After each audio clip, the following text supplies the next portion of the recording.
Hello there, friends. Welcome back to Daily Lore with Grandpa Ben.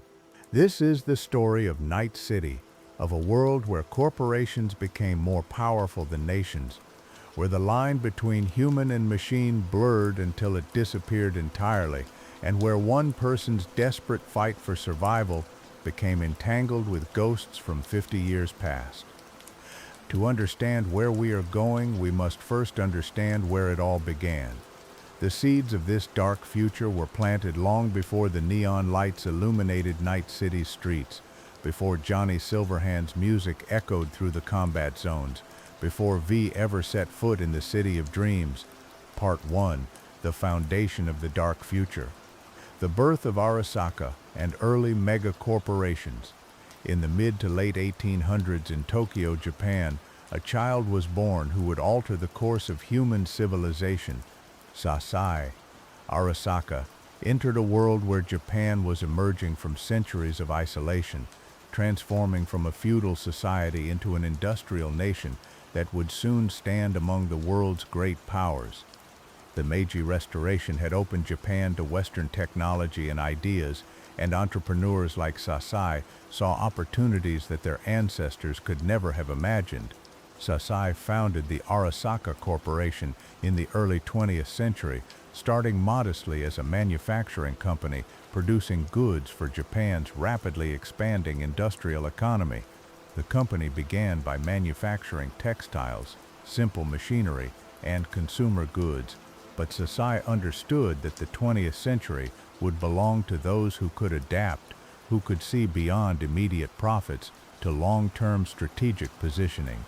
He diversified the company's operations, moving into steel production, shipping, and eventually into banking and finance. Through the turbulent decades of the early 1900s, as Japan fought wars with Russia and China, as the world descended into the First World War, Arasaka Corporation survived and prospered. Sasai had an intuitive understanding of how to navigate political currents, how to position his company to benefit from Japan's military expansion while maintaining relationships with Western business interests. By the time World War II arrived, Arasaka had become one of Japan's major industrial conglomerates. The war devastated Japan, ending with atomic bombs dropped on Hiroshima and Nagasaki, followed by American occupation. Many Japanese corporations were dissolved or restructured by the occupation authorities. But Arasaka, through careful political maneuvering and Sasai's connections, managed to survive in a reduced form. This survival, this ability to endure catastrophe and emerge intact, would become a defining characteristic of the corporation. When Sasai's son, Saburo Arasaka, took control of the company in 1960, everything changed. Saburo had been born around 1919, which meant he had lived through the entirety of World War II as a young man. He had seen his country devastated, occupied, and then rebuilt into an economic powerhouse.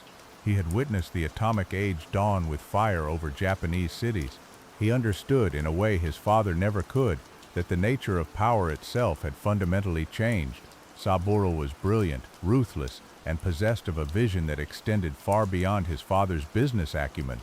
Where Sasai had built a successful corporation, Saburo intended to build something that transcended national boundaries, something that would outlast nations themselves. He restructured Arasaka with cold efficiency, cutting unprofitable divisions, investing heavily in emerging technologies, and positioning the corporation at the intersection of manufacturing, security, and information technology. Under Saburo's leadership, Arasaka expanded aggressively into security services. The corporation began by providing security for its own facilities, but soon was offering protection services to other companies, then to wealthy individuals, and eventually to governments.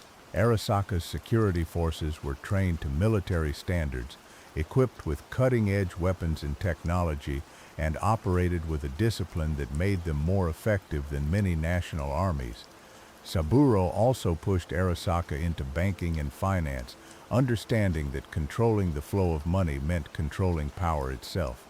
The corporation established banking operations throughout Asia, then expanded into Europe and the Americas. By the 1970s, Arasaka was handling transactions worth billions, financing everything from corporate acquisitions to government infrastructure projects. But Saburo's most significant move was into information technology and cybernetics. As computers became more powerful and miniaturization made it possible to integrate electronics with the human body, Saburo saw the future. He invested enormous resources into cyberware research, into neural interfaces, into technologies that would blur the line between human and machine. This investment would pay enormous dividends in the decades to come. Saburo was not just building a corporation, he was building a dynasty, a legacy that would extend beyond his lifetime. He married and had children, raising them to eventually take their places in the Arasaka hierarchy. His daughter Hanako showed brilliance and dedication, absorbing her father's lessons and proving herself capable in corporate management. His son Yorinobu was more problematic, rebellious and questioning, but Saburo assumed the boy would eventually mature and accept his responsibilities. Most importantly, Saburo was driven by an obsession that would shape Arasaka's direction for the next century, the conquest of death itself. Saburo watched as he aged, as his body slowly betrayed him despite the best medical care money could buy. He saw friends and rivals die, their knowledge and experience lost forever. This seemed to him a terrible waste, an inefficiency that technology should be able to solve. If human consciousness could be preserved, digitized, transferred to new bodies, or stored indefinitely, then death would become merely a technical problem rather than an absolute limit. This obsession would lead Arasaka to invest heavily in neural mapping, in consciousness transfer technology, in programs that could copy and store human minds. It would lead them to acquire Cunningham's Soulkiller program and turn it into a weapon. And ultimately it would lead to the development of the Relic, the technology that would bring Johnny Silverhand back from the dead and doom V to a slow replacement of their own consciousness. By the 1980s, Arasaka had become one of the world's most powerful corporations, but they were far from alone in the new corporate landscape.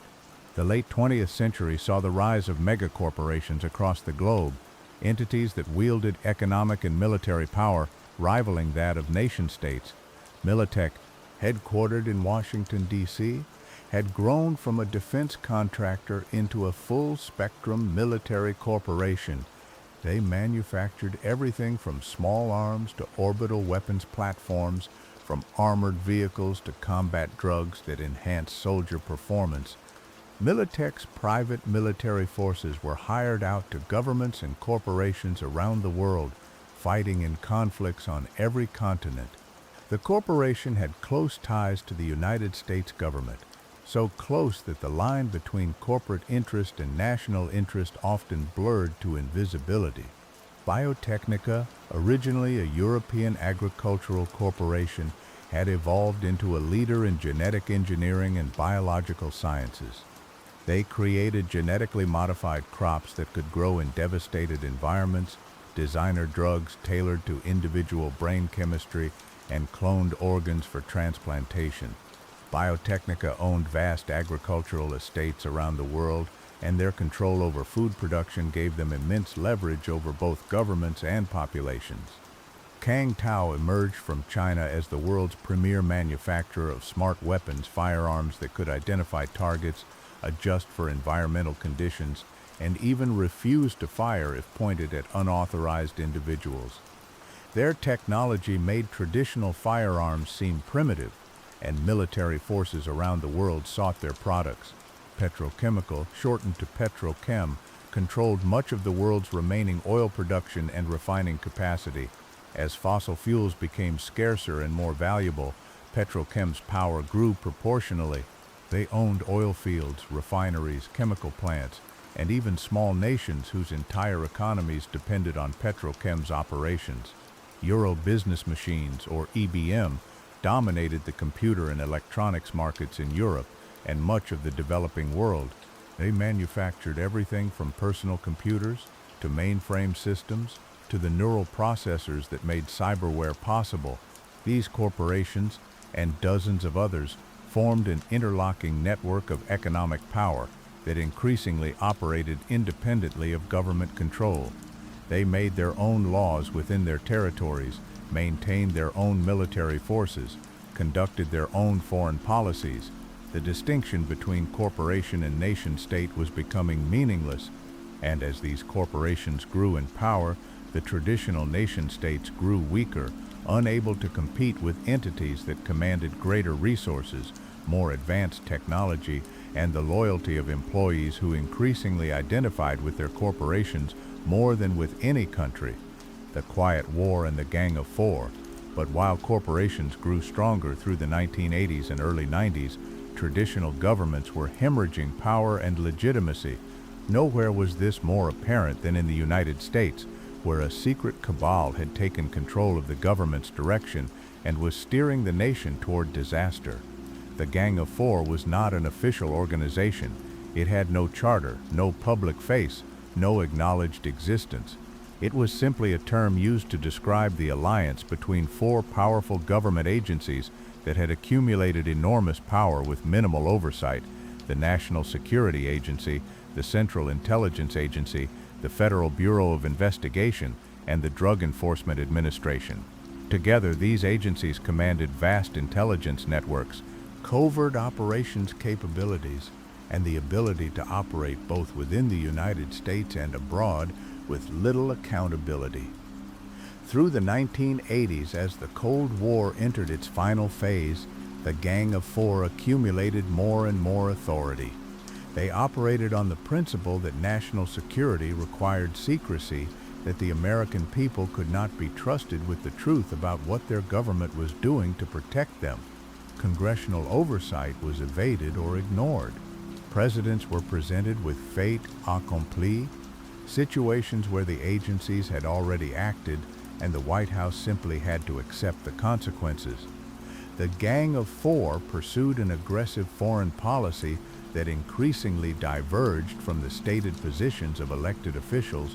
They staged coups against unfriendly governments, funded rebel groups, conducted assassinations, and manipulated foreign elections. All of this was justified as necessary to maintain American dominance in a dangerous world. But by the early 1990s, the world was changing in ways the Gang of Four had not anticipated. The Soviet Union, America's great adversary for half a century, was collapsing. The Cold War was ending, and into the power vacuum left by the Soviets stepped the European Economic Community, a united Europe that was rapidly becoming an economic superpower. The Treaty of 1992 established the EEC as a formal political and economic union with a common currency, the euro dollar. European nations that had spent centuries fighting each other were now cooperating, pooling their resources, and presenting a united front to the world.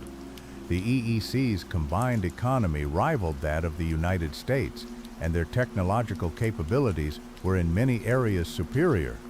The Gang of Four saw the EEC as a threat to American hegemony, and they responded with a campaign of covert aggression that would later be called the Quiet War.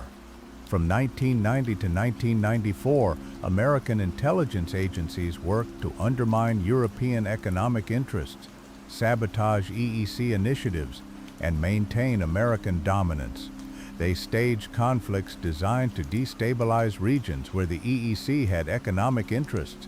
They hacked into European financial systems, manipulating markets and stealing industrial secrets.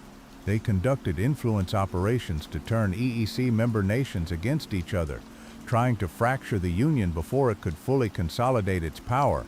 One of the Gang of Four's most significant actions came in 1992, when the Soviet Union was in its final death throes. The Union of Soviet Socialist Republics formally dissolved, replaced by a loose confederation of independent republics. These new nations were desperately poor, their economies in ruins, their people facing starvation. The Soviet states needed aid urgently. The EEC, seeing an opportunity to build relationships and expand their influence, prepared to send massive aid packages to the former Soviet republics. The United States National Security Council, dominated by Gang of Four thinking, decided this could not be allowed. American policy had been built on the assumption of Soviet hostility for 50 years. The idea of a friendly relationship between Europe and the former Soviet states, cutting America out entirely, was unacceptable. The NSC pressured NATO allies to refuse aid to the Soviet successor states, arguing that these nations could not be trusted. That American interest demanded continued isolation of the former communist bloc. For a time, NATO nations complied, not wanting to damage their relationship with the United States, but the EEC was no longer willing to simply follow American dictates. In an act of open defiance, the EEC sent aid to the Soviet republics despite American objections. Food, medicine, industrial equipment, and financial assistance flowed from Western Europe to the struggling nations of the former Soviet Union. The Soviet successor states, grateful for the assistance and bitter about American abandonment, accepted the euro-dollar as their currency and established close economic ties with the EEC. This was a catastrophic strategic defeat for the United States. NATO, which had been the cornerstone of American influence in Europe for half a century, effectively collapsed as European nations chose economic cooperation with the EEC over military alliance with America. The Soviets, instead of remaining isolated and hostile, became partners with Western Europe. American influence in Europe evaporated almost overnight. The Gang of Four's response was to escalate. If they could not maintain American dominance through economic competition and normal diplomatic channels, they would use force. They engineered the first Central American conflict, staging an invasion of several nations south of the United States border under the pretext of fighting drug cartels and communist insurgents. The war was a disaster. American forces found themselves fighting not against conventional armies, but against guerrilla insurgents who melted into the civilian population. The conflict dragged on for years, consuming billions of dollars and thousands of American lives. Back home, the war was deeply unpopular, and protests erupted in major cities. But the Gang of Four pushed forward, convinced that showing weakness would be worse than continuing a failed campaign. Meanwhile, the economic cost of the Quiet War and the Central American conflict was mounting. The United States was spending enormous sums on intelligence operations, military deployments, and covert actions around the world while neglecting domestic infrastructure and social programs. The deficit ballooned, the national debt grew to unsustainable levels, and the American people, struggling with unemployment and declining living standards, grew increasingly angry at a government that seemed to care more about foreign adventures than about its own citizens. Investigative journalists began digging into the connections between the intelligence agencies and foreign policy disasters. A reporter named Tesla Johannesson obtained classified NSA transcripts from the first Central American conflict, documents that revealed the Gang of Four's manipulation of policy and their contempt for democratic oversight.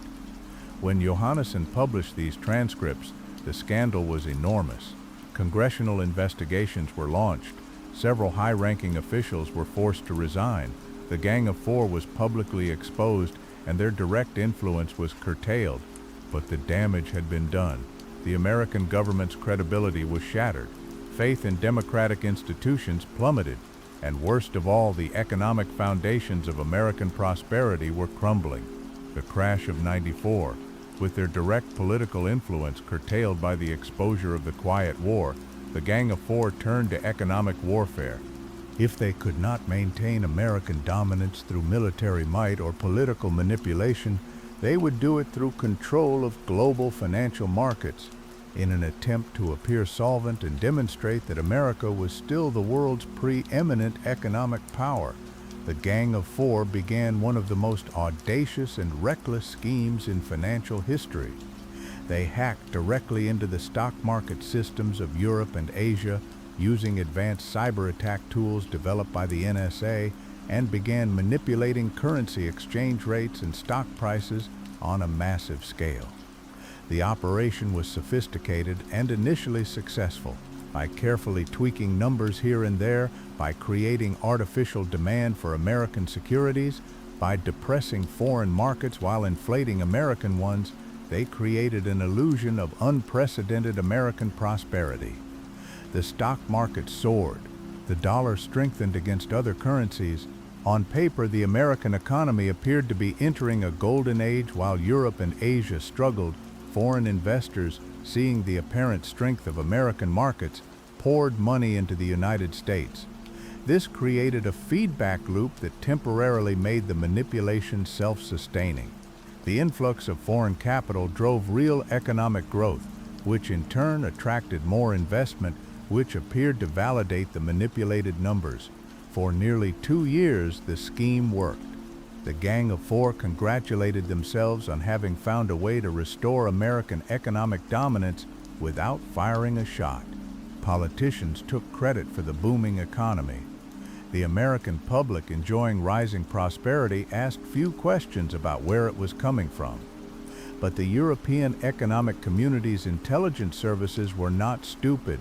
They noticed anomalies in market behavior, patterns that did not match normal economic indicators.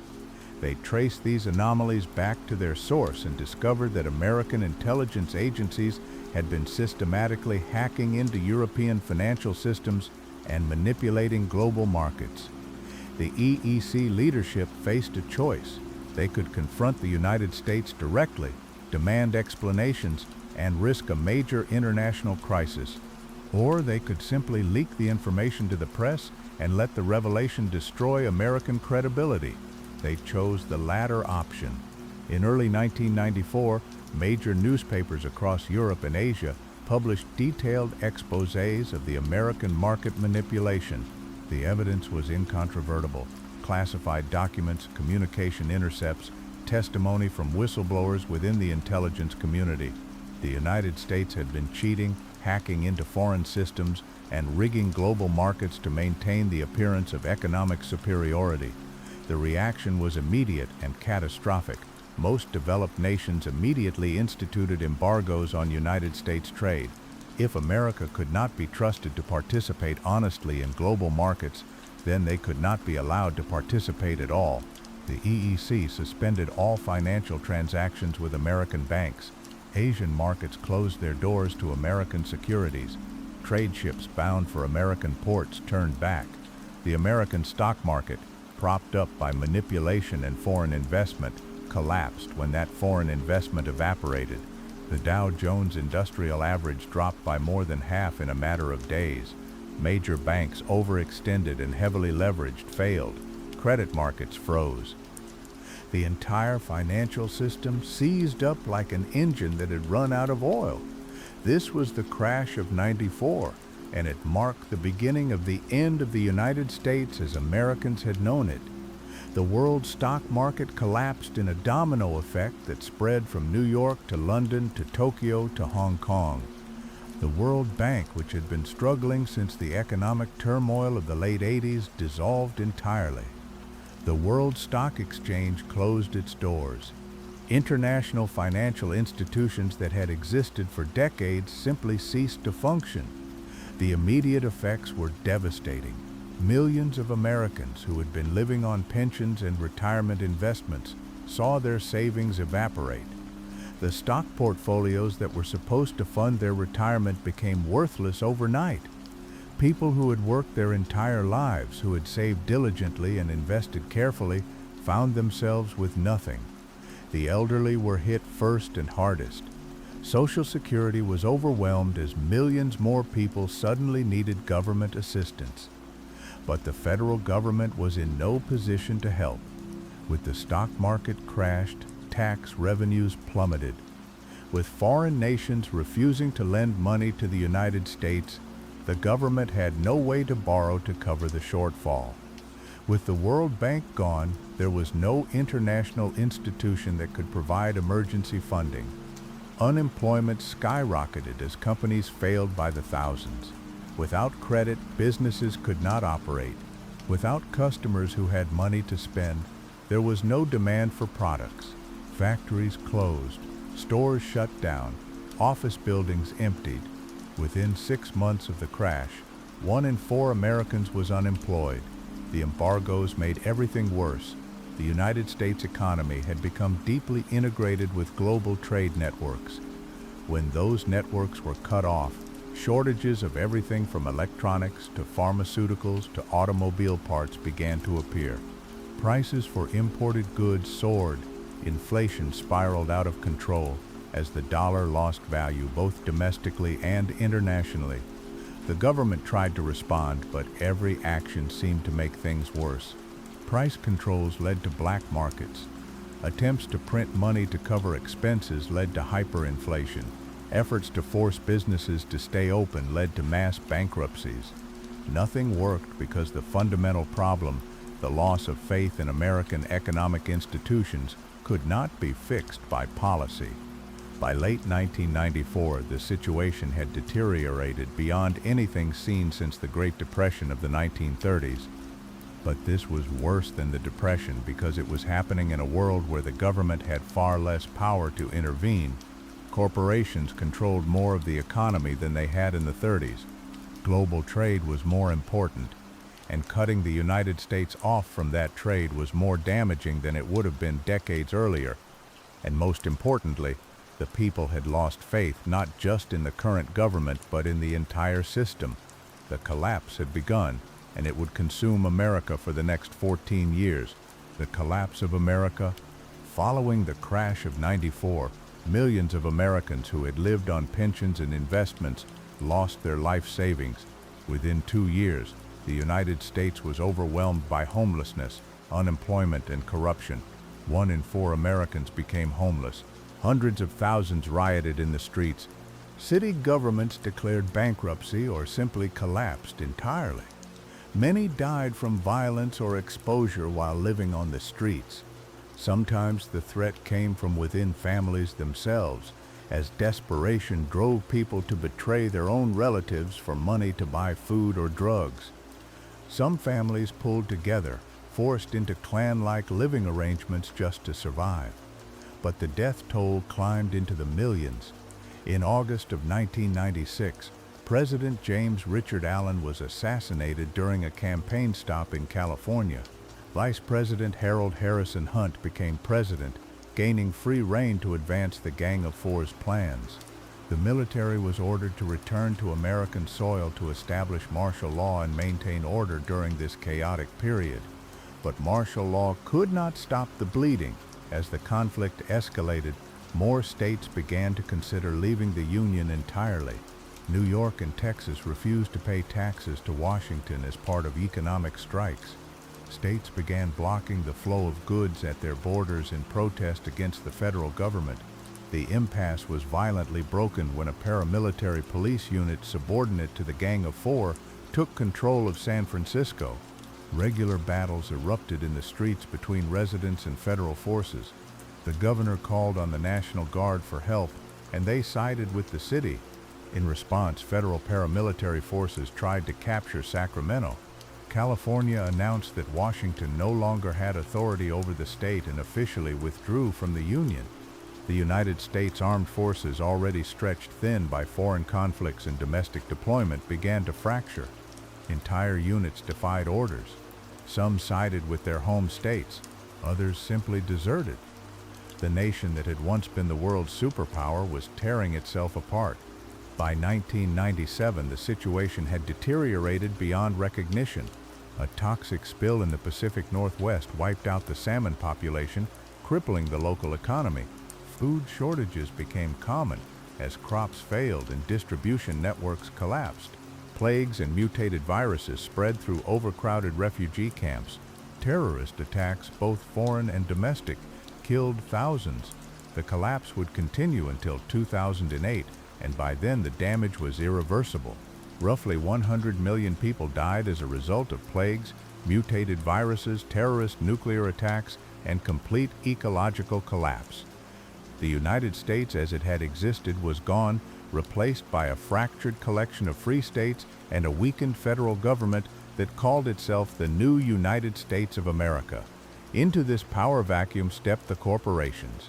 Overburdened cities that could not provide basic services turned to megacorporations to take control of governmental functions. Militech took over security in many areas. Biotechnica managed food production. Corporations began to run entire cities, setting their own laws. maintaining their own security forces and operating with essentially no oversight. This was the world into which Night City would be born. Part 2, The City of Dreams, Rise of Night City. Richard Knight's vision. During the early 1990s, as the collapse began to accelerate, a businessman named Richard Knight had a vision. Knight had been born in Pasadena, California, the second of 5 children. His parents were both researchers at Caltech, specializing in material science, and Richard had inherited their analytical mind and attention to detail. Knight showed an aptitude for engineering from a young age, but when a joint business venture with his college roommate Romney Zukarian turned sour, an angry Knight shifted his focus from engineering to business and financial investment. Armed with new knowledge of business, Knight soon regained control of his company from his former partner. He then founded Halsey, Ferris and Knight, a development company specializing in using advanced construction techniques to build massive projects like office complexes, airports, and even small cities. But Knight wanted to build something greater. He watched as the collapse consumed America. As cities descended into chaos and violence, he saw the writing on the wall. The old order was dying, and something new would take its place. Knight envisioned a modern metropolis free from crime, poverty, and corruption, a city that would be completely planned, self-sufficient, and capable of holding off even the most determined criminals. It would be a haven in the storm, a place where civilization could continue while the old world burned. Knight's vision attracted attention from those who shared his concerns about the future. By 1992, several major corporations had signed on to fund his ambitious project: Arasaka Corporation, Euro Business Machines, and Petrochem. These corporations saw the same opportunity Knight did. With governments collapsing, they could create their own urban zones, controlled environments free of crime, poverty, and most importantly, anti-business regulations and laws. It would be a capitalist utopia where corporations could operate without interference. The location they chose was Morro Bay, a small town on the central California coast between San Francisco and Los Angeles. Morro Bay had been devastated by gang warfare during the collapse, and by 1992 it was essentially a ghost town. Its dark history made the land cheap. Petrochem, which had taken over an abandoned power plant in the area, helped secure the purchase of the land. But before construction could begin, the area needed to be cleared of the booster gangs that had taken over. For this task, the partnership turned to Arasaka. The Japanese corporation sent in their security forces, heavily armed and utterly ruthless, to clear out the gangs and make the area safe for development. The operation was brutal and efficient. Within months, Morro Bay was under corporate control. To distance themselves from the area's violent past, the partnership renamed it Del Coronado Bay. The city they would build there was officially named Coronado City. However, thanks to Richard Knight's outsized personality and his central role in the project, locals quickly began calling it Night City. Building the city. Construction officially began in May of 1994. Knight's urban plan was ambitious and unconventional. Instead of a massive construction of uniform steel and glass, Knight designed the city as a series of distinct neighborhoods, each with its own architectural style and theme. He drew inspiration from Disneyland, creating different zones that would attract diverse populations and foster a vibrant multicultural community. Knight recreated parts of the original Morro Bay in an open-air environment called Old Downtown, paying homage to the hamlet that had once existed there. The corporate center would be the glittering zone of high-rises and corporate parks, where Knight showed off his personal architectural skills in the designs of massive corporate towers that came to be called skyscrapers. By 1993, Knight had leveled the surrounding hills and dumped them into the ocean as fill, reshaping the bay itself and redredging the harbor to accommodate the large ships needed to transport construction materials. The region was also chosen for its ideal location for a station on the planet Intercontinental Maglev system, which would connect the city to the rest of North America. But there was a problem. While Petrochem, Merrill, Asakaga, and Finch, and the other major backers had plenty of money, they were not construction companies. They needed contractors. And in the chaotic world of the collapse, legitimate construction firms were either bankrupt or overwhelmed with other projects. So Knight turned to the only organizations with the manpower and resources to build his city, the West Coast mobs. The mafia, the yakuza, and other organized crime syndicates were brought in, lured by promises of lucrative building contracts and opportunities for extra legal income. It was a devil's bargain, and Richard Knight knew it, but he believed he could control them once the city was built. He was wrong. The assassination. During the first 4 years of construction, threats against Richard Knight's life became routine. Knight, confident and proud, dismissed them as empty intimidation. When the threats escalated to sabotage, he called on his corporate allies, who promised to deal with the problem. But Knight's luck ran out on September 20th, 1998. He was found dead in his penthouse suite at the top of the newly constructed Parkview Tower, killed instantly by a bullet wound. Detectives investigated, but his killer was never officially identified. The evidence suggested the mobs had ordered the hit, as Knight had made it clear he intended to push organized crime out of his city once construction was complete. The crime bosses had decided to eliminate him before he could make good on that threat. To honor his memory, the city council officially renamed Coronado City to Knight City. Richard Knight's wife, Miriam, founded the Knight Foundation, which would later become Knight Corporation, to continue her husband's work and preserve his vision. But without Richard Knight's guiding hand, his dream city quickly descended into chaos. The mob years. Within a year of Knight's death, organized crime had taken over. The mob selected puppet politicians to run the city government. Even Petrochem and Merrill, Asakaga, and Finch found themselves pushed aside as the crime syndicates rushed to make quick money through drugs, extortion, and every form of illegal enterprise they could establish. What had been envisioned as a clean, modern metropolis became an embattled war zone. The suburbs south of central Knight City became particularly lawless. Gangs spread like wildfire, and the Knight City Police Department was nearly non-existent due to lack of funding as the mobs and corporations siphoned away tax revenue. This area became known as the combat zone, a place where only the strong survived and where normal law enforcement feared to tread. By 2005, the mobs were firmly in control. The corporations had retreated to their fortified corporate plaza, and they had little interest in running the broader city. The civic leaders were unable to lead without corporate backing, and the mobs, while excellent at organizing crime, were terrible at actually governing a city. But the corporations were not content to let their investment fall into ruin. They had sunk billions into Knight City, and they intended to see returns on that investment. In 2009, the original corporate backers made their move. With Arasaka security forces leading the charge, the corporations launched a coordinated assault to retake Knight City. The operation was carefully planned and overwhelmingly violent. Arasaka's paramilitary troops, equipped with cutting-edge weapons and cyberware, swept through the city. Key mob leaders were assassinated or arrested. Fortified gang positions were assaulted with military precision. The conflict that followed, later known as the Metal Wars, raged for months. The streets ran red. Entire neighborhoods became battlegrounds. But in the end, corporate military might prevailed. The mobs were broken, their leadership decimated, their operations crushed.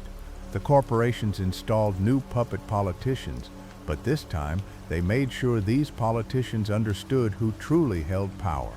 Knight City would be run for the benefit of its corporate masters. The city government existed only to maintain the infrastructure that supported corporate interests. By 2020, Knight City had evolved into a busy, successful, and dangerous urban zone. The government managed to keep a lid on things most of the time, and when they failed, the corporations stepped in with their own brand of violent enforcement. deals were made, money changed hands, some people got killed, but other people managed to avoid getting killed. It was not the utopian city of Richard Knight's dreams, but in its own dysfunctional way, Night City worked. The city's population grew to several million. 6 major districts emerged, each with its own character. The city center and corporate plaza gleamed with wealth and power, dominated by corporate towers that scraped the sky. Watson, with its dense Asian immigrant population, became a melting pot of cultures. Westbrook, also known as Japantown, housed the wealthy elite who had benefited from the corporate status quo. Haywood maintained some wealth, but developed a growing gang problem. Pacifica, intended to be a resort destination, was abandoned mid-construction during the collapse and became a gang-infested slum. Santo Domingo became the industrial heart, where working-class residents toiled in factories and power plants. Night City's main industries were technology research, light industry, international trade, information technology, and security services. The city operated as a free city, technically independent, but with Arasaka maintaining overwhelming influence through economic power and military strength. Its official slogan was, "The City of Dreams," though many called it the City on the Edge of Tomorrow. Both names carried bitter irony. Dreams died quickly. In Night City, and its tomorrow always seemed to be teetering on the brink of collapse. But Night City would face its greatest test not from internal strife, but from forces far beyond its control, in a war that would nearly destroy it completely. Part 3. The Corporate Wars. When Giants Clashed. The rise of corporate militaries. Throughout the early 2000s, as governments continued to weaken and corporations grew stronger, a new kind of conflict emerged. The corporate wars were unlike traditional wars between nations. These were battles fought by private armies, funded by bottomless corporate treasuries, waged not for territory or ideology, but for market share, intellectual property, and economic dominance. The first 3 corporate wars were relatively contained affairs, fought mostly through proxies, economic manipulation, and targeted strikes against specific assets. Corporations hired mercenaries, sabotaged each other's operations, and assassinated key personnel, but they generally tried to avoid open warfare that might draw unwanted attention from what remained of national governments. But as corporations grew more powerful and governments grew weaker, the restraints fell away. By the late 2010s, megacorporations had become essentially sovereign entities. They maintained standing armies that rivaled national militaries. They operated their own intelligence services. Some even had space programs and orbital installations. 2 corporations stood above all others in military might: Militech and Arasaka. Militech, headquartered in Washington, D.C., had started as an arms manufacturer, but had evolved into a full-spectrum military contractor. They supplied weapons, vehicles, aircraft, and even complete military units to anyone who could afford their services. Arasaka, based in Tokyo but with operations worldwide, offered similar services but with a focus on security, intelligence, and cutting-edge technology. These 2 giants had been rivals for decades, competing for contracts and market dominance in the global security industry, but they had always maintained a careful distance, understanding that direct conflict between them would be catastrophically destructive. That understanding would not last. The road to the 4th Corporate War. The spark that ignited the 4th Corporate War came from an unlikely source: a conflict between 2 aquacorp over undersea mining rights. Sino and OTEC were competing for control of deep-sea resources, and their rivalry had erupted into violence. OTEC hired Militech to provide security for their operations. Sino, in response, hired Arasaka. At first, neither Militech nor Arasaka wanted direct war with each other. Their contracts with Sino and OTEC were simply opportunities to generate profit and showcase their capabilities to potential clients. But during an operation at an OTEC facility, an Arasaka advisor was killed by Militech security forces. The advisor was not wearing identification, and Militech claimed they did not know she was with Arasaka. Arasaka did not accept this explanation. They saw it as a deliberate provocation, a test to see if they would tolerate attacks on their personnel. Saburo Arasaka, now well over a century old but still firmly in control of his corporation, made it clear that such attacks would not be tolerated. The conflict escalated rapidly. What had begun as a limited engagement between Aquacorp became a proxy war between Militech and Arasaka. Both corporations deployed increasingly sophisticated weapons and larger forces. The seafloor became a battlefield where corporate armies fought in armored submarines and power-armored troops walked across the ocean bottom. Then in 2022, everything changed. Arasaka began using a program called Soulkiller to assassinate prominent American political figures while they were connected to the net. These were not conventional assassinations.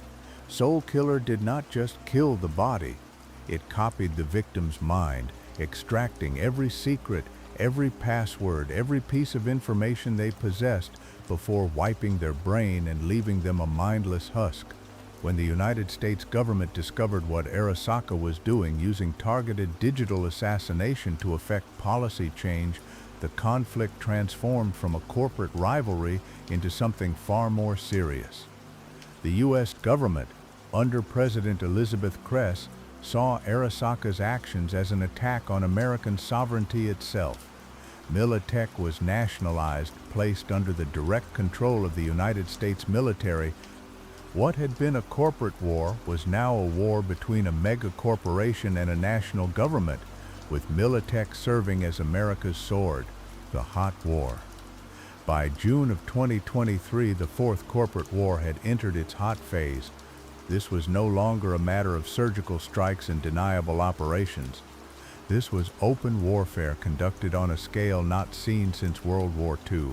Arasaka's forces, led by Saburo's son Kei Arasaka, had concentrated in Night City, turning the free city into a fortress. Corporate troops patrolled the streets. Anti-aircraft weapons bristled from rooftops. The city became the last major stronghold of Arasaka power in North America. Militech, backed by the full military might of the United States, laid siege to Night City, but they could not afford a prolonged battle. Every day the war continued. More people died, more infrastructure was destroyed, more economic damage accumulated. Both sides were hemorrhaging money and resources at an unsustainable rate. Neither Militech nor Arasaka could back down without losing everything they had built. If either corporation showed weakness, they would lose every market they had ever developed. Their reputation would be destroyed, and their rivals would tear them apart. The war had become existential for both parties, and so a decision was made. If Arasaka could not be dislodged through conventional means, then Militech would use unconventional means. They would destroy Arasaka's North American headquarters entirely, eliminating the corporation's command structure, destroying their databases, and sending an unmistakable message to the world. No one could stand against the combined power of Militech and the United States military. To accomplish this, Militech planned to use a tactical nuclear device, a so-called pocket nuke, to level Arasaka Tower in the heart of Night City. This is where our story intersects with two individuals whose names would become legend, Johnny Silverhand and Alt Cunningham. Part 4, Alt Cunningham and the Birth of Soulkiller. The genius netrunner. To understand the Fourth Corporate War's most crucial weapon and its most tragic victim, we must go back a decade to the early 2010s and speak of a woman named Altiera Cunningham. Alt Cunningham was widely regarded as the best netrunner in Night City, perhaps in the entire world. A netrunner was someone who could interface their consciousness directly with computer networks, navigating through cyberspace as easily as others walk down a street. It required incredible mental agility, extensive neural cyberware, and a unique way of perceiving and understanding information. Alt possessed all of these qualities in abundance. She saw software development on a different level than her peers, able to conceptualize and create programs that others could not even imagine. Born with natural talent and augmented with the best neural processing cyberware money could buy, she was in a class by herself. She worked for a corporation called ITS, a software developer that had recognized her genius and recruited her for their most ambitious projects. Alt began development on a revolutionary program that would allow human consciousness to be transferred into the net, enabling people to explore cyberspace independent of their physical bodies. Alt envisioned it as a form of immortality, a way to preserve the consciousness and memories of dying individuals so they could live on in digital form. She poured years of work into the project, pushing the boundaries of what was thought possible, creating something entirely new. During this time, Alt met Johnny Silverhand at one of his concerts. Johnny was a rocker boy, a musician whose art was inseparable from his politics. He played in a band called Samurai, and his songs were anthems of rebellion against corporate control, against the grinding machine that consumed lives and dreams. Johnny and Alt should not have worked as a couple. She was polished, professional, a corporate netrunner who dressed elegantly and wore minimal cyberware. Johnny was rough, loud, covered in chrome and tattoos, radiating hostility toward everything corporations represented. But opposites attracted, and despite their differences, they fell deeply in love. Alt continued her work, making breakthrough after breakthrough. She successfully created a program that could transfer human consciousness into digital form. It was revolutionary, world-changing technology that would transform what it meant to be human. But ITS, her employer, had other ideas about how to use her creation. The weaponization of Soulkiller. ITS took Alt's research and twisted it into something she had never intended. Instead of a tool for preserving life, they created a weapon for ending it. They called it Soulkiller. The program functioned as devastating black IC defensive software that protected corporate networks from intruding netrunners. But where normal black IC might kill an intruder by frying their brain through their neural interface, Soulkiller did something far worse. When Soulkiller detected an intruder, it would trace their connection back to their physical body, then rapidly copy their entire consciousness, every memory, every thought, every secret they possessed. It stored this copy in a massive database as what came to be known as an engram, a digital construct of a human personality. Then, with the copying complete, Soulkiller would wipe the original consciousness from the victim's brain, leaving behind only a mindless husk that would eventually die if the body's autonomic functions were not maintained by life support.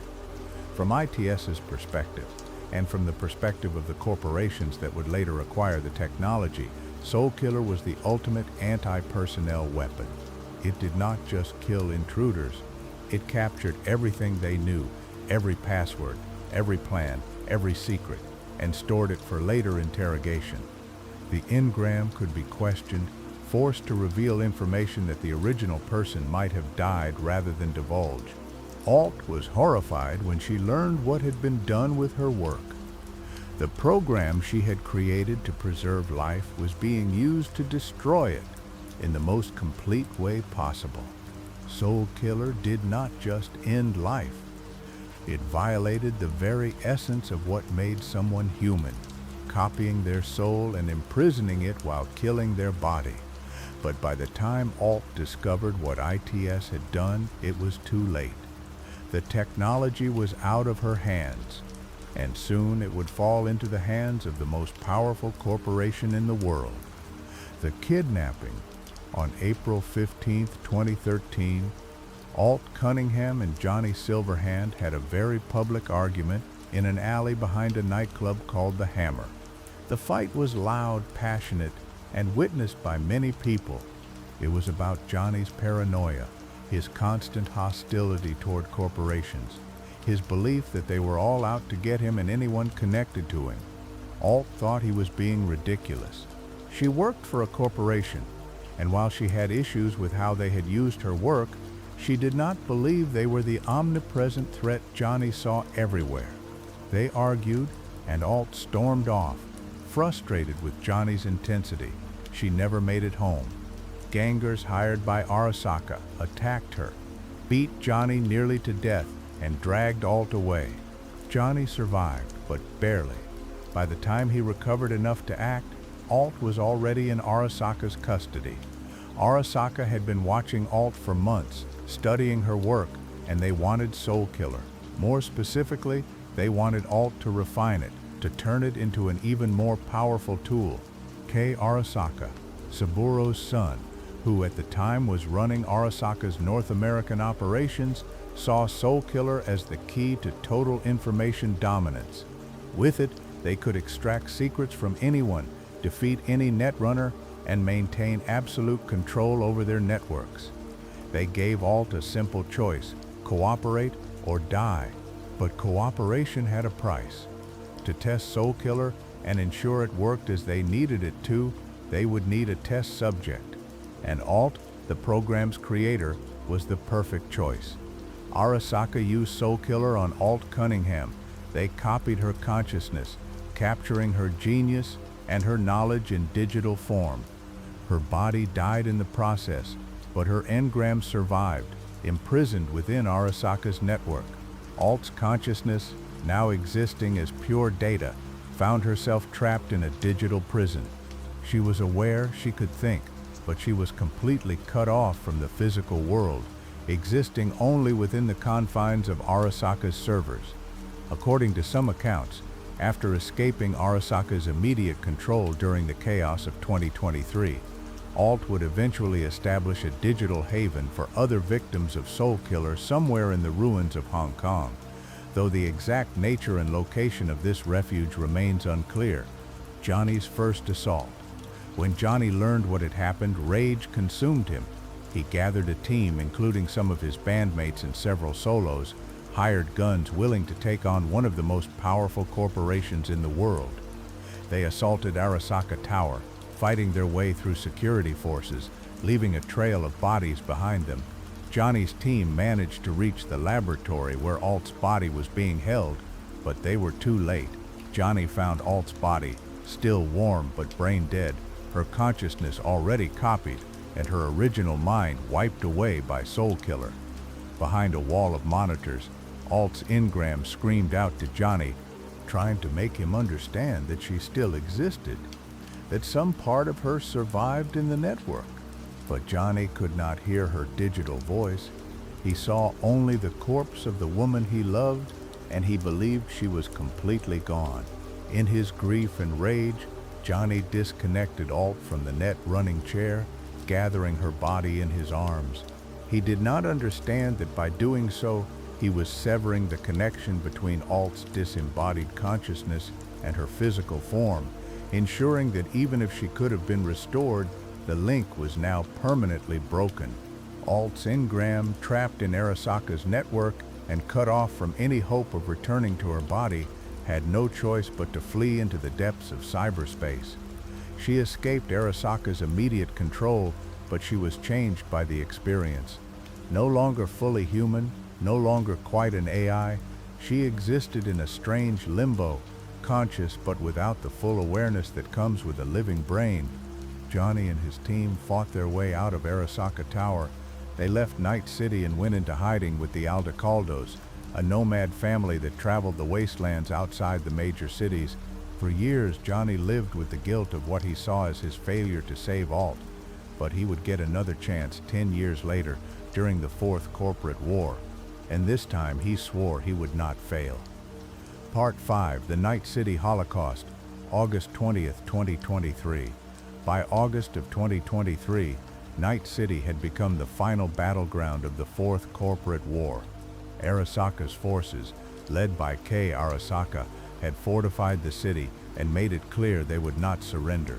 Militech, backed by the United States military, prepared for a final assault. The plan was audacious and terrible. Militech would send 2 strike teams into Arasaka Tower.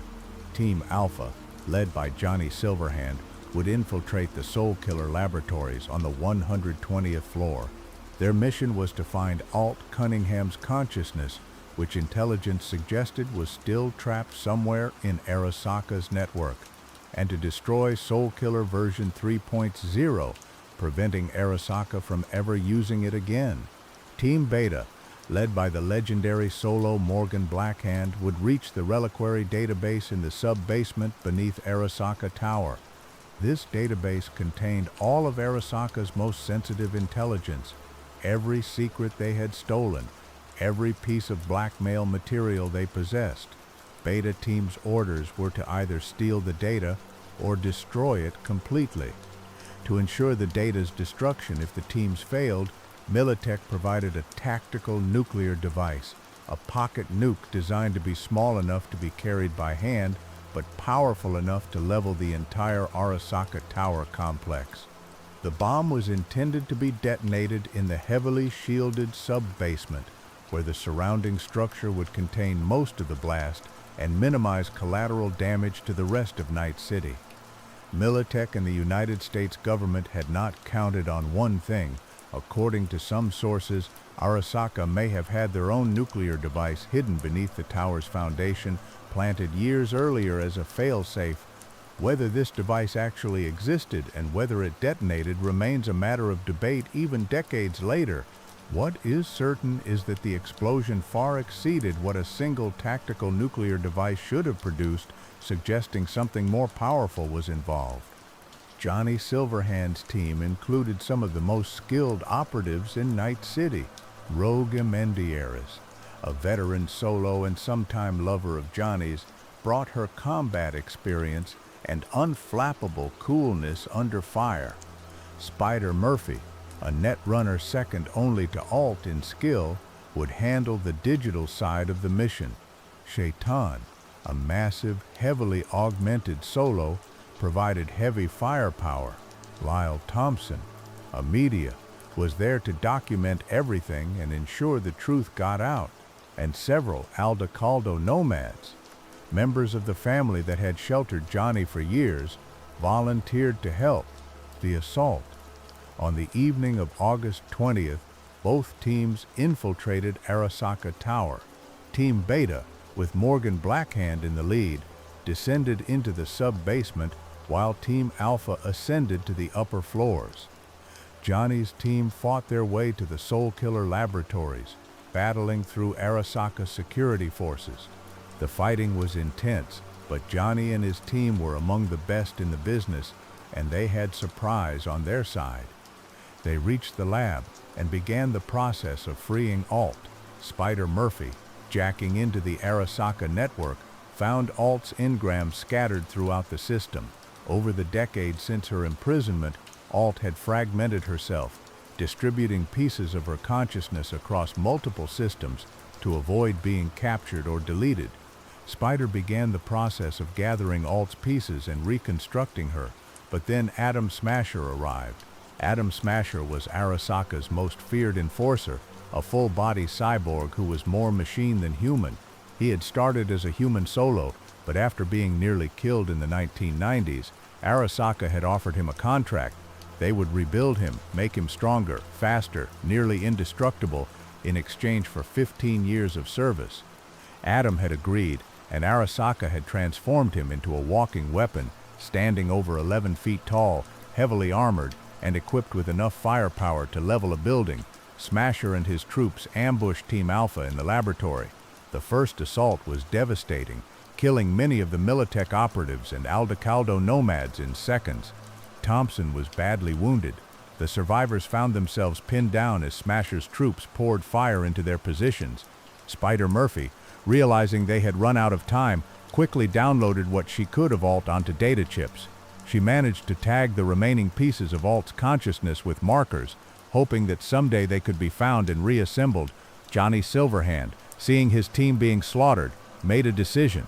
He left cover, both arms firing, one holding a Militech SMG and the other his signature Malorian arms pistol. He shouted at Smasher, provoking the cyborg, emptying his weapons futilely against Smasher's armor. Smasher turned and fired his auto shotgun. The blast cut Johnny Silverhand in half. Shaitan, seeing Johnny fall, grappled with Smasher, using his own massive augmented strength to immobilize the cyborg. He shouted for the others to run, to escape while they could. Spider Murphy tried to reach Johnny's dying body, but Rogue stopped her, pulling her toward the elevator. There was nothing they could do for him. Spider pulled out a data chip that Alt had given her years ago, a backup containing a portion of Alt's consciousness. Whispering an apology to Johnny, Spider inserted the chip into the dying rocker boy's skull, into the neural port at the base of his brain. The chip activated, and in Johnny's final moments, Soulkiller took him. His consciousness was copied, captured on the data chip just as Alt's had been a decade before. Spider knew it was not salvation, knew that the Johnny on the chip was not truly the same person, but it was all she could do. At least some part of him would survive. Spider helped Rogue and the surviving Aldecaldos drag the wounded Thompson into the elevator. Her data suitcase, which would have allowed her to finish reconstructing Alt, had been destroyed in the crossfire. With a whispered wish of good luck to Alt, Spider left the laboratory. The detonation. In the sub-basement, Team Beta had been attacked by Arasaka forces led by one of their top operatives. The battle turned against them, and someone made a decision about the nuclear device. What happened next remains disputed. The nuclear device detonated prematurely, not in the shielded sub-basement as planned, but on the 120th floor, inside K. Arasaka's apartment bunker, where the Soulkiller laboratory was located. Who triggered the detonation has never been conclusively determined. Some believe it was Morgan Blackhand, seeing no other way to complete the mission. Others suggest Arasaka themselves detonated their own hidden nuclear device as a fail-safe. Later investigations would indicate that the Militech device likely detonated first, possibly triggering a chain reaction that set off Arasaka's much larger thermonuclear bomb hidden beneath the tower's foundation. The truth may never be fully known. The initial blast killed thousands of people instantly. Over the following hours and days, the death toll would climb catastrophically. The Arasaka Tower complex, 140 floors of steel and concrete, was vaporized. The shockwave leveled buildings for blocks in every direction. Debris rained down across Night City, crashing into nearby structures and setting off chain reactions of explosions as gas lines ruptured and transformers overloaded. By the time the immediate crisis ended, over 500,000 people had died, with another 250,000 succumbing to injuries and radiation exposure in the aftermath. Fires raged through entire districts. Buildings that survived the initial blast collapsed from structural damage.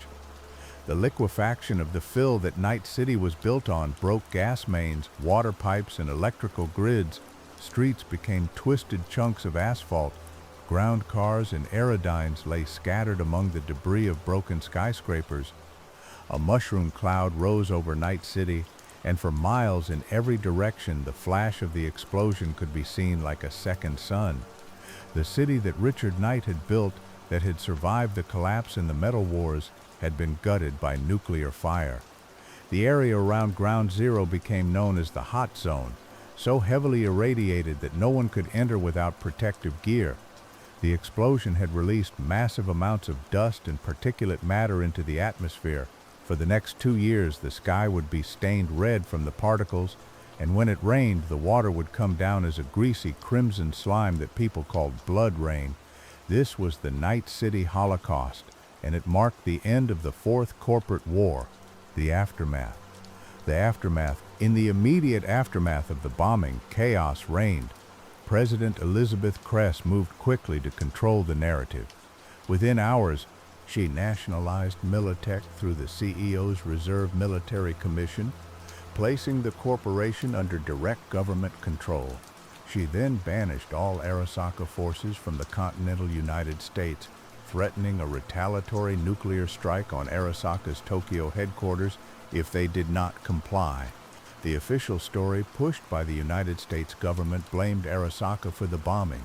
According to this version of events, Arasaka had detonated a fail-safe nuclear device to deny Militech control of Arasaka Tower, deliberately destroying the heart of Night City rather than accept defeat. This lie, later called the Big Lie, would persist for over 20 years.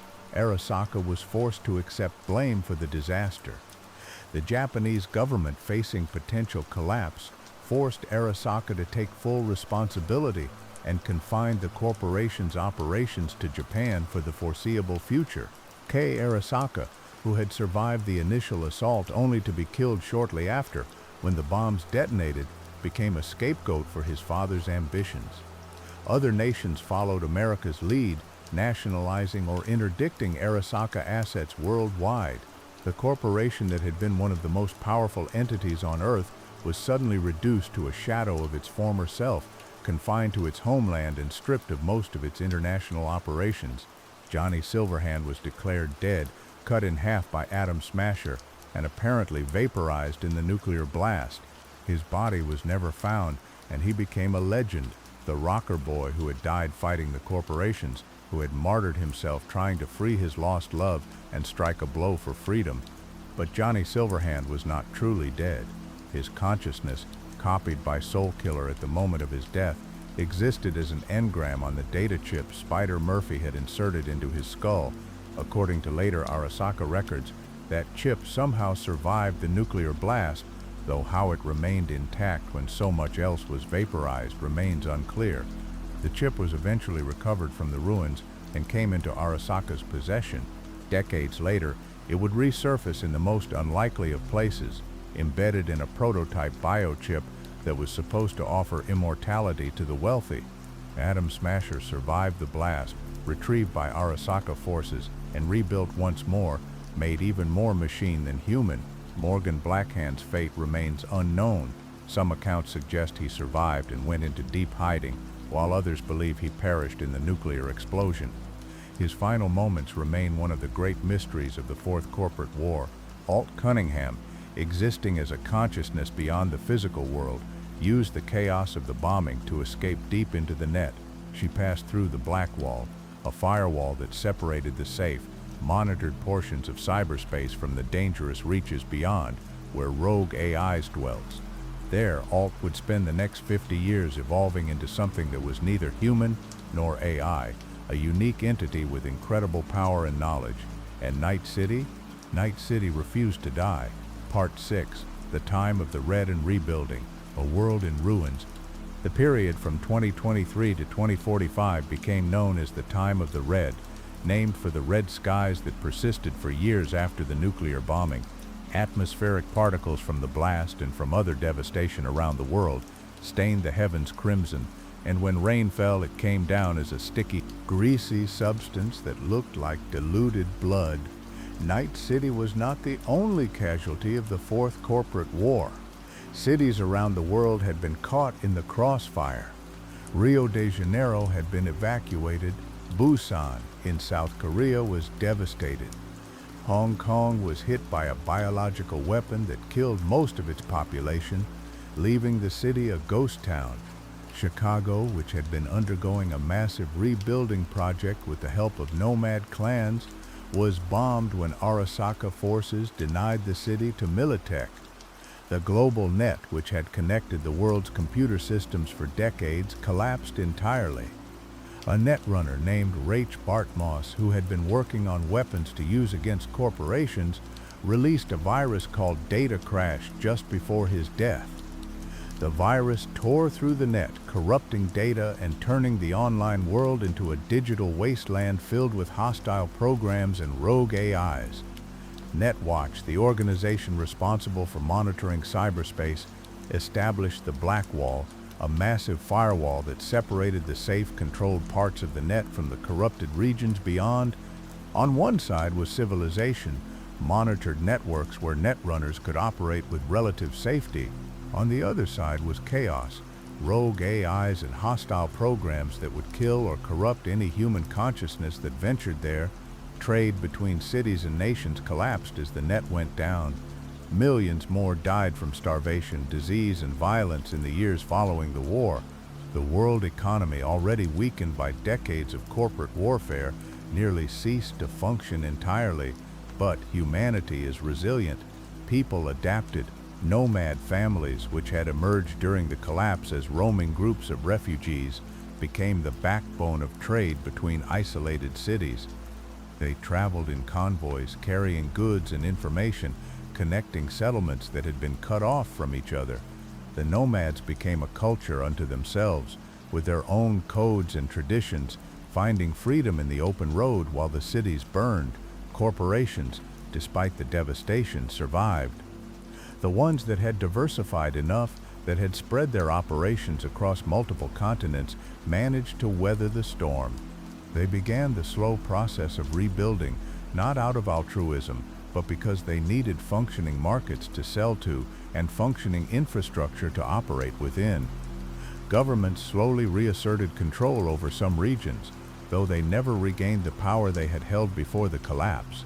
The new United States of America, under President Elizabeth Cress, managed to hold together most of what had been the United States, though California had split into the Free State of Northern California and the Free State of Southern California, and several other regions maintained independence.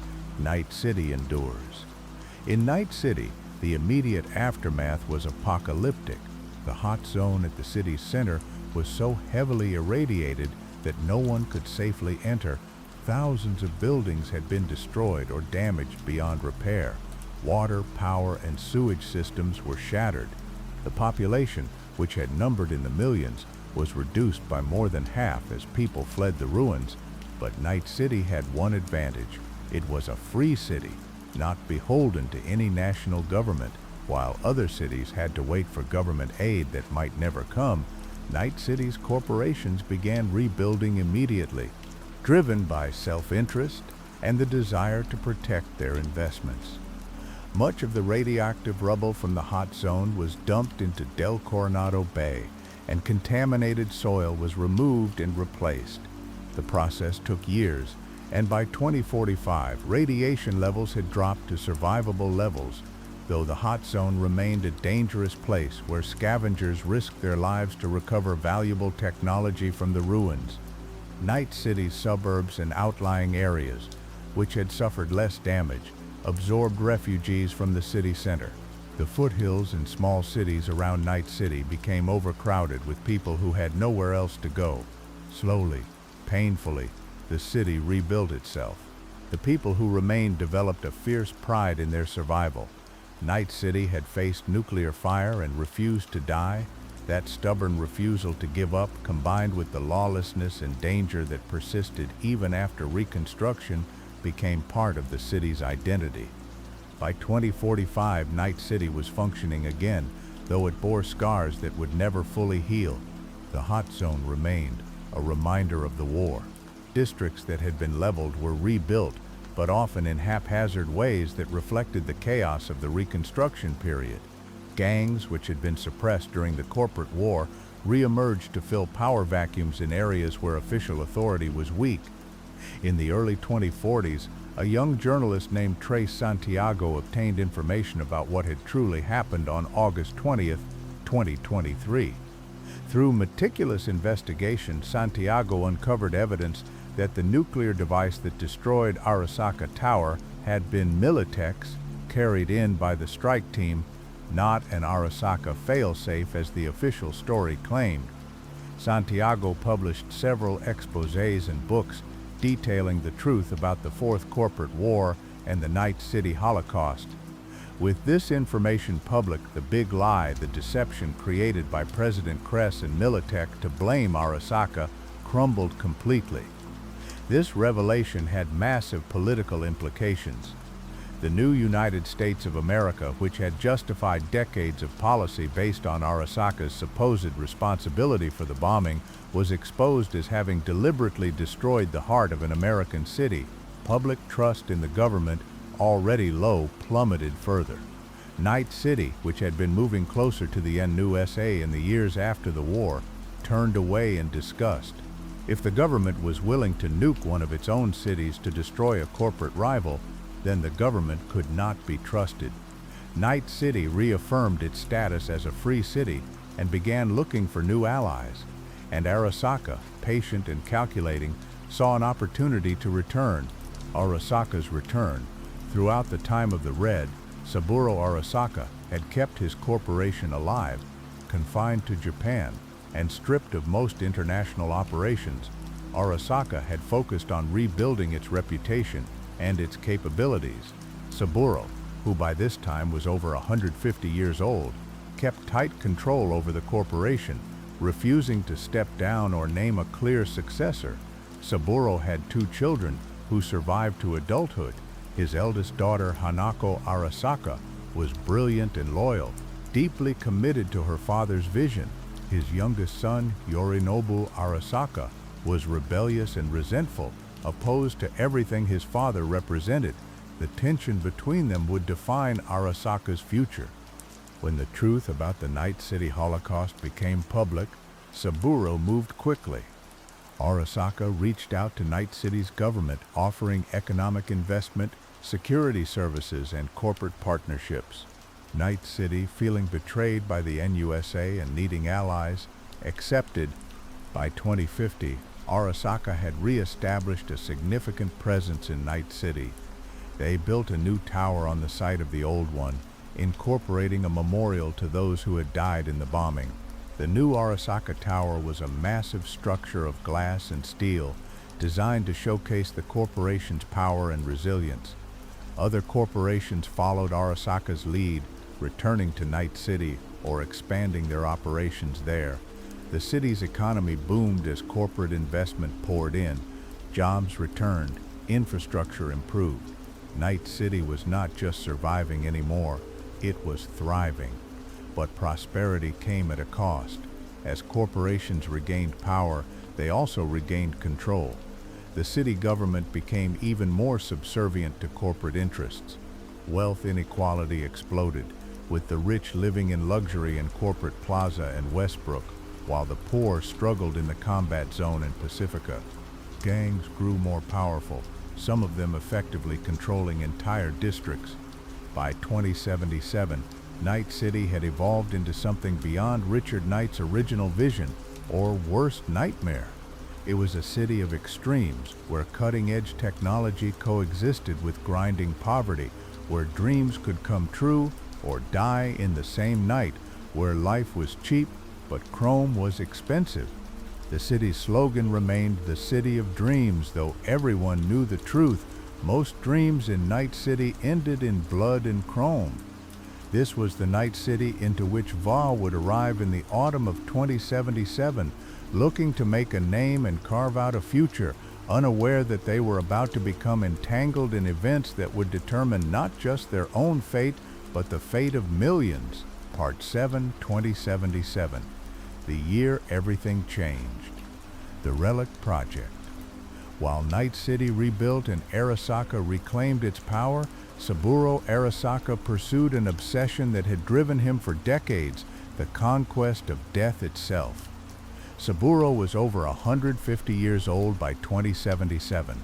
Medical technology and careful augmentation had kept him alive far beyond normal human limits, but even he could not escape biology forever. His body was failing, and no amount of treatment could stop the slow decline. But Saburo Arasaka had not built an empire that spanned a century just to die and see it inherited by those he considered unworthy. He commissioned a top-secret project called the Relic, supervised by his daughter Hanako and designed by a brilliant scientist named Anders Hellman. The Relic was a biochip, a piece of advanced technology that could be implanted in a human brain, but unlike normal cyberware, the Relic could do something revolutionary. It could store a complete human consciousness and install it into a new body. The public version of the Relic, called Relic version 1.0, was marketed as Secure Your Soul, a service for wealthy elites. For an enormous fee, Arasaka would copy your consciousness and store it on a Relic chip. Your descendants could then install the chip and communicate with your engram, speaking with their departed loved one's personality. It was digital immortality, or at least the appearance of it. But this was not what Saburo truly wanted. Relic 1.0 could not truly bring someone back to life. The engram could communicate, but it remained trapped on the chip, unable to interact with the world except through prescribed interfaces. The person was still dead, just preserved in digital amber. Saburo demanded more. He commissioned Relic version 2.0, a secret project never intended for commercial release. This version would not just store consciousness. It would overwrite the host body's original personality completely, installing the stored engram as if it were a fresh operating system on a computer, rewriting the body's neural pathways until the original person was gone and the engram had taken full control. This was true immortality. A body could be grown or selected.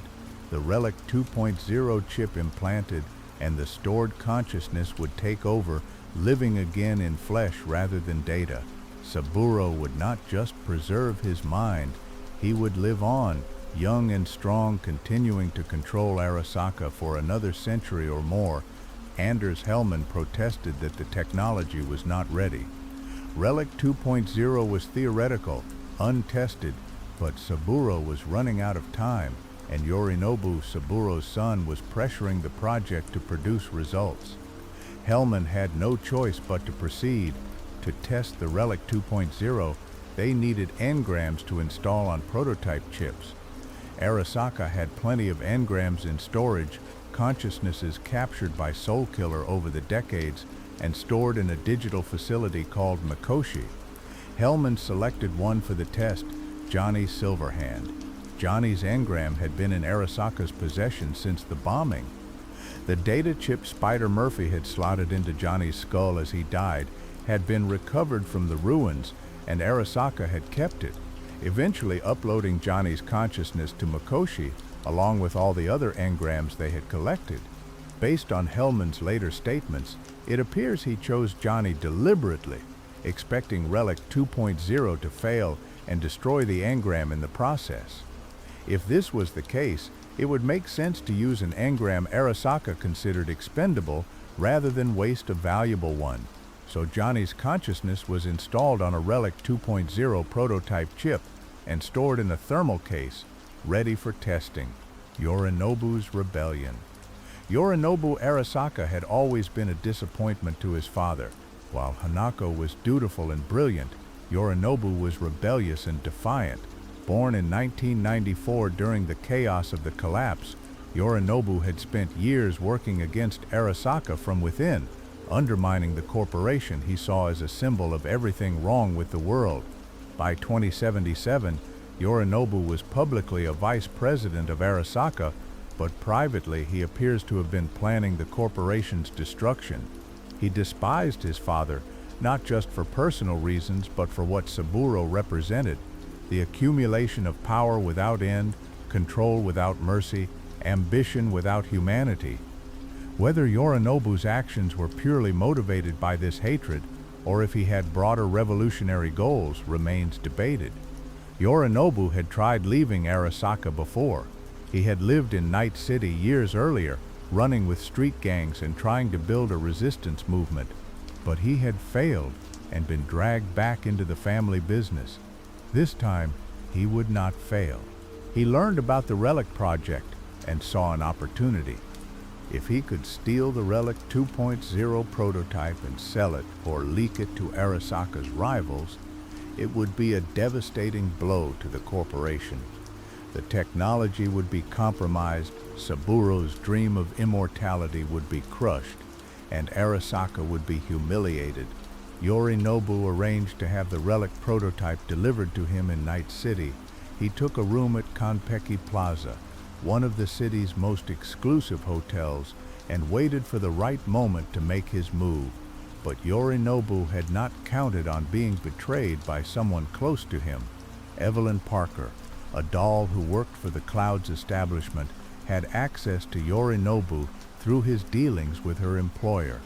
Evelyn had her own reasons for wanting the Relic, possibly connections to the Voodoo Boys or aspirations of her own. She began planning to steal the Relic from Yorinobu before he could move it.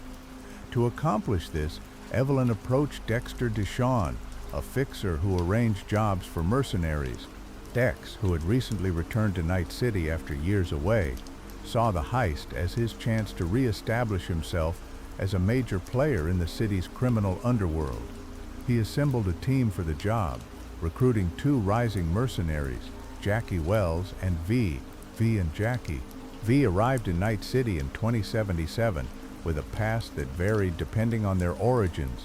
The exact timing of V's arrival isn't precisely documented, but by the autumn months of 2077, V had established themselves as a mercenary, working alongside Jackie Wells. Each path into the city told a different story about who V had been, but all paths converged on the same point, becoming a mercenary, a hired gun working the dangerous jobs that kept Night City's underground economy functioning. For those who came from the nomad life, V had grown up in the Bakr clan, one of the many nomad families that traveled the Badlands surrounding Night City. Life on the road taught self-reliance, loyalty to family, and a deep mistrust of corporations and city dwellers. But the Bakrs had fallen on hard times, jobs were scarce, and internal conflicts were tearing the clan apart. V decided to try their luck in Night City, hoping to make enough money to help the family or perhaps find a new life entirely. The transition from the open roads to the claustrophobic streets of Night City was jarring, but V adapted, using the skills learned as a nomad, skills in mechanics, combat, and survival, to make a place in the city's mercenary underworld. For those who came from street kid origins, V had been born and raised in Night City's Haywood district. They had grown up seeing the reality behind the city's glossy corporate facade, the poverty, the violence, the way the system chewed up people and spit them out. V ran with gangs as a teenager, learned to fight, to steal, to survive in an environment where weakness meant death. But street life had its limits, and V wanted more than just to survive. They wanted to thrive, to become someone who mattered. So V started taking merca work, jobs that paid better than petty crime, and offered a path toward something bigger. The streets had taught V to be tough, suspicious, and adaptable, qualities that served well in the mercenary trade. For those who came from the corporate path, V had worked for Arasaka's counterintelligence division. It was a prestigious position, well paid, with access to cutting-edge cyberware and corporate resources. V was good at the work, identifying threats to the corporation, neutralizing competitors, handling problems before they became serious. But corporate life was suffocating, every action monitored, every relationship transactional, every day spent serving interests that cared nothing for individual employees. When V was framed for a rival faction's crime and quietly fired to avoid scandal, the betrayal stung deeply. Cast out from the corporal world with nothing but their skills and a burning resentment toward the system that had used and discarded them, V turned to mercenary work, using their corporate training and insider knowledge to build a new career outside Arasaka's control. Regardless of background, by autumn of 2077, V had partnered with Jackie Wells. Jackie was everything V was not in some ways, loud where V might be quiet, optimistic where V might be cynical, wearing his heart on his sleeve while V kept emotions guarded. But Jackie had qualities that made him an ideal partner. He was loyal unto death, brave to the point of recklessness, and skilled in combat. Most importantly, Jackie genuinely cared about V, seeing in them not just a business partner, but a true friend, family chosen rather than born. Jackie had his own dreams. He wanted to become a Night City legend, to have his name spoken with respect in the afterlife, the legendary bar where the city's most successful mercenaries gathered. Jackie believed that one big score, one job that really mattered, would be enough to establish that reputation. Then he could provide for his mother, Mama Wells, who worried constantly about her son's dangerous lifestyle. He could marry Misty, his girlfriend, who ran an esoteric shop and believed in things like fate and spirituality that Jackie did not really understand but respected because Misty was important to him. Jackie's optimism was infectious, and Vault found themselves believing, at least sometimes, that maybe Jackie was right, maybe they really could make it big. They took jobs from fixers, intermediaries who connected mercenaries with clients. Fixers were crucial to Night City's ecosystem. They knew everyone, heard everything, and could put together crews for jobs that required multiple specialists. A good fixer could make a mercenary's career by providing access to high-paying, high-profile work. A bad fixer could get you killed by setting you up with clients who had no intention of paying or jobs that were far more dangerous than advertised. Vault and Jackie worked for several fixers, building their reputation one job at a time. Some jobs were simple: intimidate someone who owed money, steal data from a corporate server, provide security for a smuggling operation. Other jobs were complex and dangerous: rescue a kidnapping victim from a booster gang stronghold, sabotage a rival corporation's facility, eliminate a target who was heavily protected. Through it all, Vault and Jackie watched each other's backs, developed an unspoken communication in combat, and became known as a reliable team. Victor Vector, a Ripper doc operating out of a clinic in Little China, became important to both of them. Victor installed and maintained their cyberware, the mechanical and electronic augmentations that made them more than baseline human. Victor was old school, a former boxer who had competed in underground fighting rings before transitioning to medical work. He charged fair prices, did quality work, and unlike many Ripper docs, actually cared about his patients' well-being beyond their ability to pay. Vault techs vault money for cyberware installations, a debt Victor never pressed, but that Vault techs vault intended to repay once the big score came through. Misty Olszewski, Jackie's girlfriend, ran Misty's Esoterica, a shop on the same block as Victor's clinic. Misty sold crystals, tarot cards, incense, and other items connected to spiritual practices that most people in Night City considered superstition. But Misty believed deeply in her traditions, in the idea that there were forces beyond the material, that fate and destiny were real, that the universe had patterns that could be understood if one paid attention. She read tarot cards for V sometimes, offering insights that were surprisingly relevant even if V did not fully believe in the mystical explanations Misty provided. Through Victor and Misty, V had a small support network, people who were not just business contacts but friends, though V might not always admit that.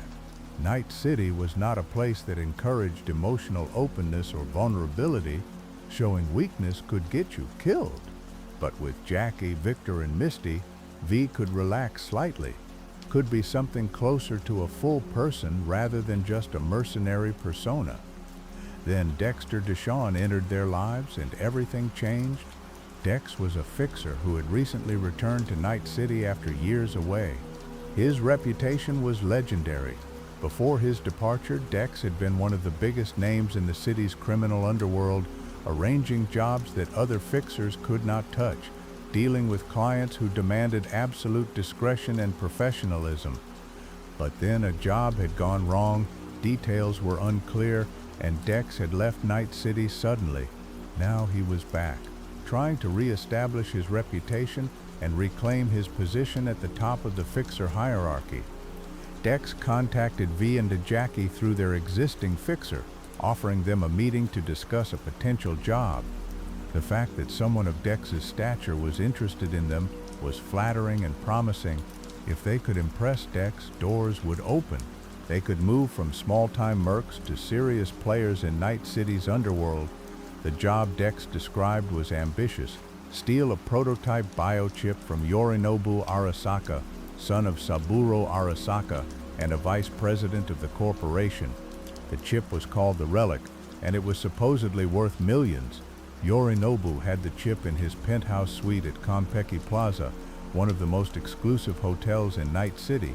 The security would be formidable, but Dex had inside information from someone who knew Yorinobu's schedule and habits. That someone was Evelyn Parker. Evelyn worked as a doll at Clouds, an establishment that provided intimate companionship with workers whose personalities could be customized through brain dance technology to match client preferences. Dolls had their consciousness suppressed during sessions, experiencing the encounter as a dream, while a programmed personality took over, ensuring complete client satisfaction while protecting the worker's psyche from traumatic experiences. But Evelyn was more than just a doll. She had connections, information, and ambitions. She had been involved with Yorinobu Arasaka in some capacity, though the exact nature of their relationship was complex. Through this involvement, she had learned about the relic. Her reasons for wanting to steal it were her own, though evidence suggests she may have been working with or for the Voodoo Boys, who had their own interest in the relic's contents. She approached Dex to arrange the heist, and Dex brought in V and Jackie as the field operatives who would actually do the stealing. V met with Evelyn directly, which was unusual. Normally, fixers kept clients and mercs separated to maintain operational security and plausible deniability, but Evelyn insisted on meeting the people who would be risking their lives on this job. She wanted to assess V personally, to ensure they had the capability and the nerve for what she was asking. During that meeting at Clouds, Evelyn made V an offer that immediately complicated things: cut out Dex entirely, work directly for Evelyn, and split the profit 2 ways instead of 3. She argued that Dex was just a middleman taking a cut for making introductions, that V was the one taking all the real risk and deserved a larger share. She implied that she had her own buyer for the relic lined up, someone who would pay more than whatever Dex had arranged. This put V in an uncomfortable position. Loyalty was important in Night City's underworld. If word got out that you betrayed your fixer, no one would hire you. But Evelyn's offer was tempting, a much larger payday if things worked out. V had to decide whether to honor their agreement with Dex or take Evelyn's offer. Regardless of what V decided to tell Evelyn in that moment, the planning for the heist moved forward. Dex assembled the crew. V and Jackie would be the field operatives, infiltrating Konpeki Plaza and stealing the relic.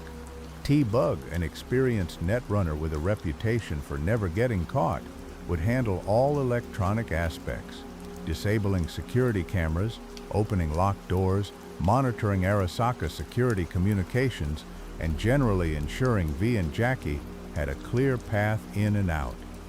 The plan required a flathead, a sophisticated military-grade combat drone that could crawl through ventilation systems and access areas too dangerous or difficult for humans. Acquiring the flathead meant dealing with either the Maelstrom Gang or Militech, both of which carried their own complications. Eventually, V and Jackie obtained the flathead, though the process involved either violence, negotiation, or both, depending on V's approach. T-Bug obtained detailed braindance recordings of Yorinobu's penthouse, recorded by Evelyn during her time with him. Using braindance editor technology, Vi analyzed these recordings, identifying the relic's location, learning the penthouse layout, finding potential security vulnerabilities, and gathering intelligence about Yorinobu's routines and the security measures protecting him. Everything seemed to be falling into place. The team was solid, the intelligence was detailed, the plan accounted for contingencies. Dex was pleased with their preparation and confident in success. Jackie was excited, convinced this was the job that would finally make them legends. Even V, usually more cautious and skeptical, began to believe this might actually work. None of them knew that Yorinobu Arasaka was planning his own betrayal, that Saburo Arasaka would come to Night City personally, that the heist would go catastrophically wrong in ways no one could predict.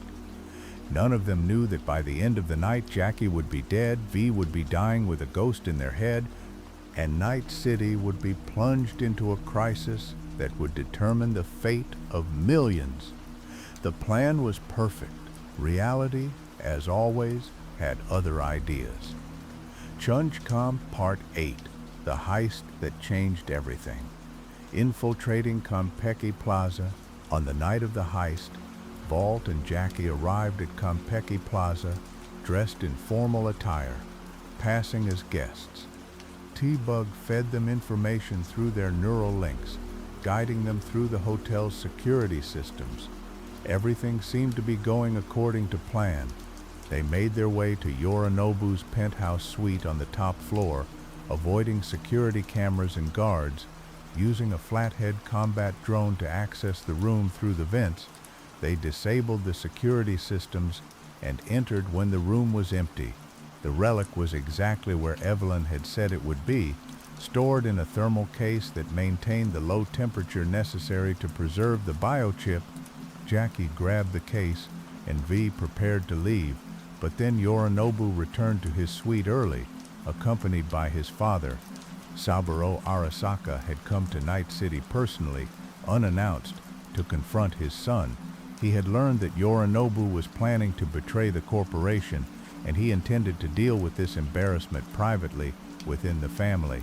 Vine and Jackie hid in a nearby shaft, forced to wait while father and son talked.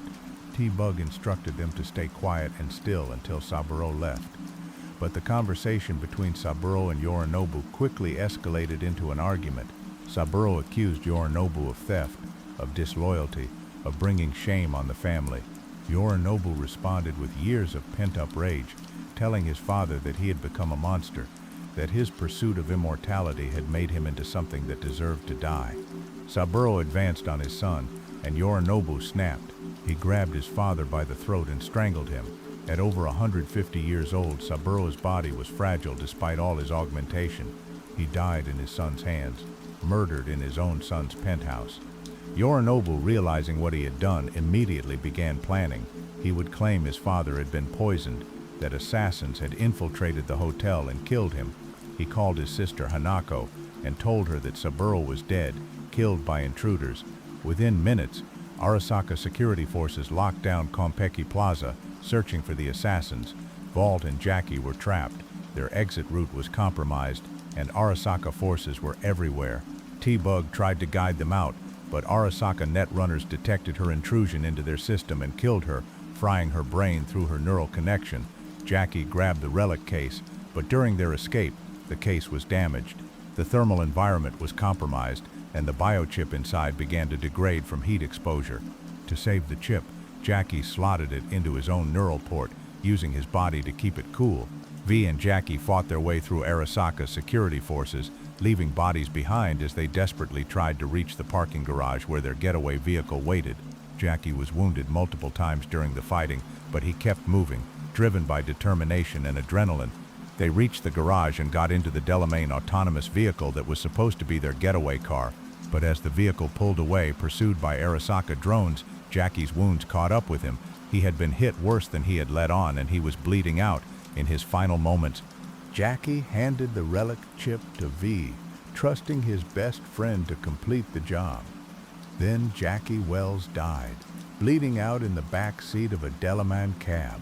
His dreams of becoming a Night City legend ending in a parking garage beneath one of the city's most exclusive hotels. V, devastated by Jackie's death and unsure what else to do, slotted the Relic into their own neural port to keep it from degrading further. The chip interfaced with V's brain, but V felt nothing unusual.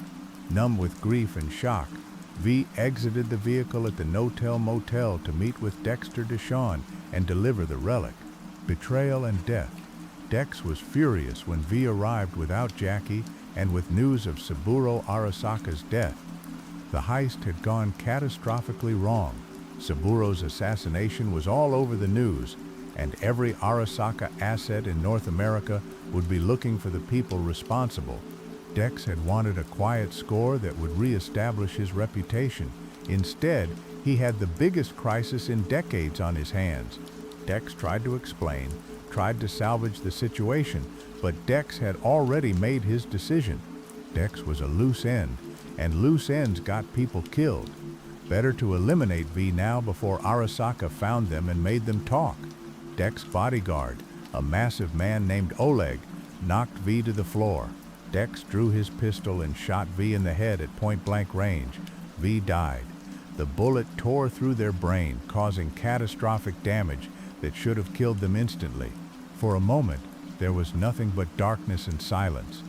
But then something impossible happened. The Relic activated.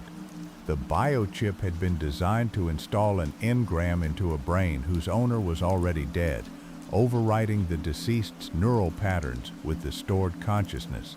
The Relic detected that V's brain had suffered fatal damage, interpreted this as the death state it was designed to respond to, and activated its repair protocols. Nanomachines stored within the biochip flooded into V's brain,